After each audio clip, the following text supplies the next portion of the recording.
Well, hello, friends, neighbors, and happy St. Patrick's Day. John, your good neighbor here. Welcome down the Nook. And today I want to talk to you about 5 whiskeys to consider for today, for St. Patrick's Day with your friends. And they won't be limited to the row I put up here. I just thought I need some Irish whiskey background, and that's why I pulled out some of the bottles I currently have. But I'm going to walk through what I believe are 5 excellent whiskeys. They'll be in a bit of an order, but any one in this list would be phenomenal. Also, I'm going to try to pick ones that I think are a little more available than some of the unique ones that I might have come across. Plus, I've had to have a bottle. I've had crazy samples from Sean Darkcloud. You are amazing. But if I haven't had a bottle, it's not on this list. So why don't you pour a bit of Irish and come on back and I'll give you the 5 best whiskeys I'm thinking about at least this year for today, St. Patrick's Day. 3, 4.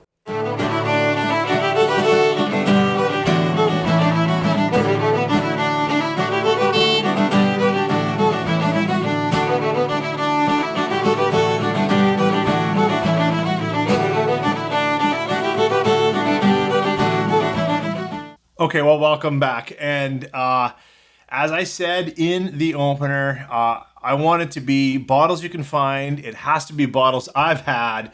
And I guess I've put them in an order of preference for me. I mean, yes, I have, but that doesn't mean any one of these shouldn't have been on the list or higher on the list or wouldn't be fantastic for St. Patrick's Day.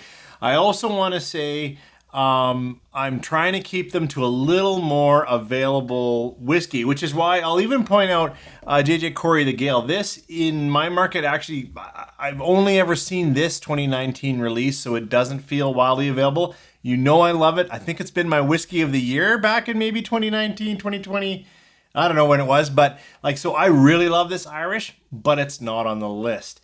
And, I don't have a lot of Irish whiskey, but when I tried to whittle it down to 5, I actually had a hard time because I like many different Irish whiskeys, it turns out, and to try to bring it down to 5 was really, really tough for me. I've already said JJ Corey is out. Nearly on the list would have been this Jack Ryan. It's new in my market and it is available. And if you're looking for a cask strength single malt, man, you cannot go wrong with this. It's in sale here in Canada, on sale, on offer, 55, somewhere like that at BSW. Man, I would bring that home any day of the week. But let's get into the ones that I've put on this list. And I apologize because I'm on a Facebook group all about Teeling whiskey, and it just didn't quite make my top 5. Teeling is excellent whiskey and arguably better, like quality-wise, than some of the ones that I've put on my list. I like their single grain. I tend to wear their single malt. There's a lot of cask in that. But like Teeling, if you see it, it is excellent. And I've seen both the single grain and the single malt on sale here in Alberta in a few places. Yes, I did go out driving looking for Irish.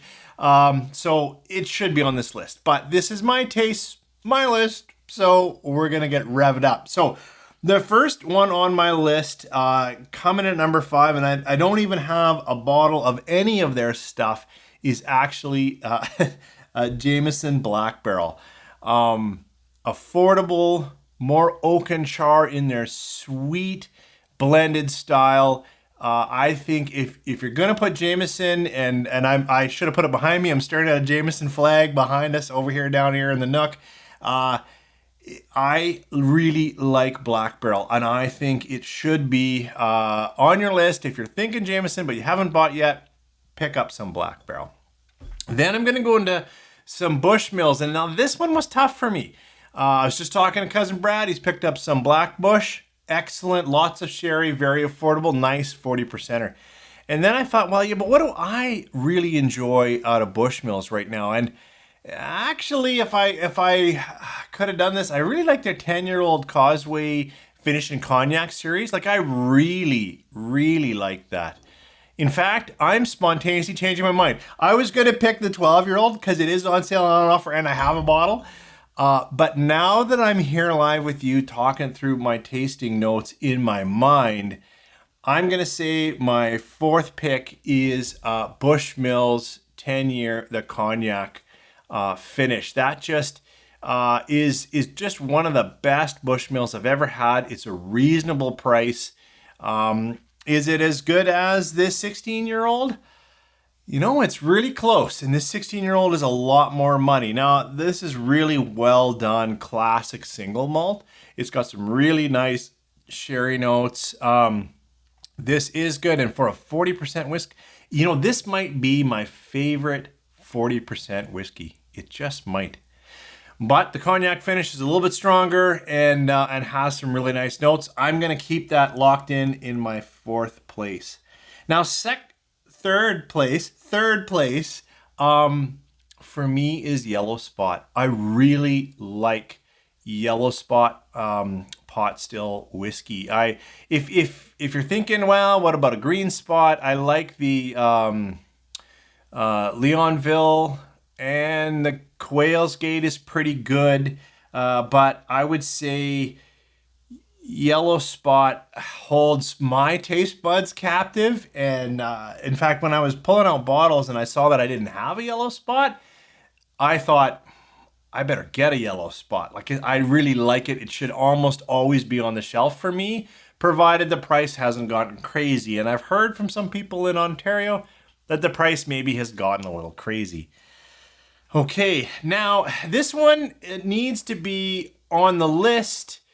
I just don't know if it violates the really common. And in fact, if it's not common enough, I'd have to pull it off, and Teeling would have been my fifth as I did it, and we would have rolled up.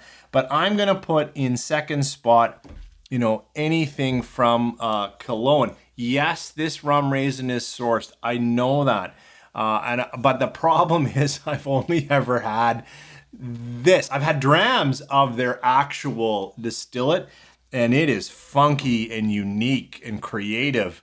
Their 3-year-old pot still, or I had one that was like a mixed mash, which just was really, really tasty. But this rum raisin is awesome. This has got to be my third little bottle, and it hasn't been out that long in our market. So for me, I want this on my list and pretty high up because it is just great. The flavors are wonderful. And someone said once, why don't you pour that over ice cream and have a little rum raisin ice cream? I'm like, yeah, you know what? That might be a nice, like that could create some really creamy around the edges of whatever ice cream dessert that was.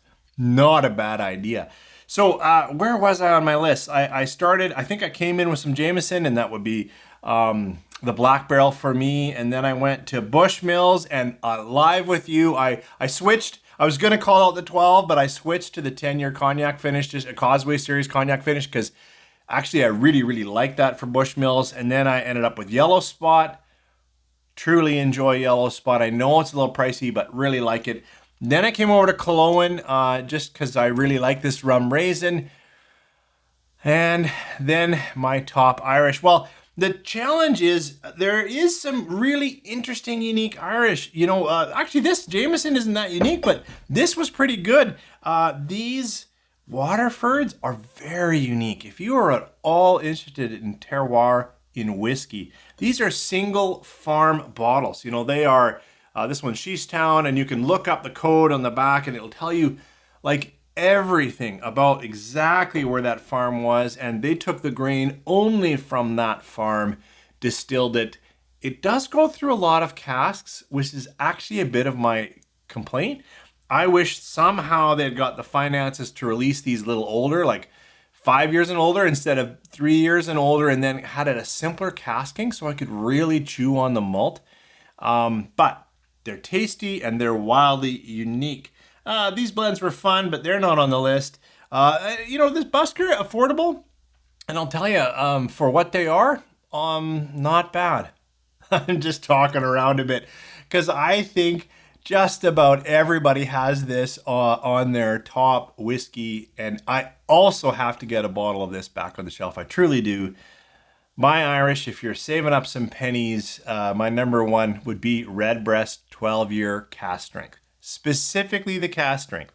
For me, the 12-year not cask would be below Yellow Spot. I'd take Yellow Spot over that. But the 12-year cask strength is probably one of my top 5 whiskeys overall. Now, having said that, I haven't had a bottle in a while. I don't have a bottle with that, but I have a bottle of this, and I thought, well, I need to toast you guys. Oh, and I was worried about that. Sometimes plastic on bottles is not my friend, and I can't open them properly. But I did want to open this up with you guys. I did want to toast your good health on this St. Patrick's Day, so I thought, well, if I was pouring anything from this, this pour would be my pick for the night. This Cologne 5-year rum raisin. It even came out looking like it's going to coat nicely. So that's my list. We've started with Jameson. We ran all the way up to Redbreast 12-year cask strength. What would your top 5 be for this St. Patrick's Day?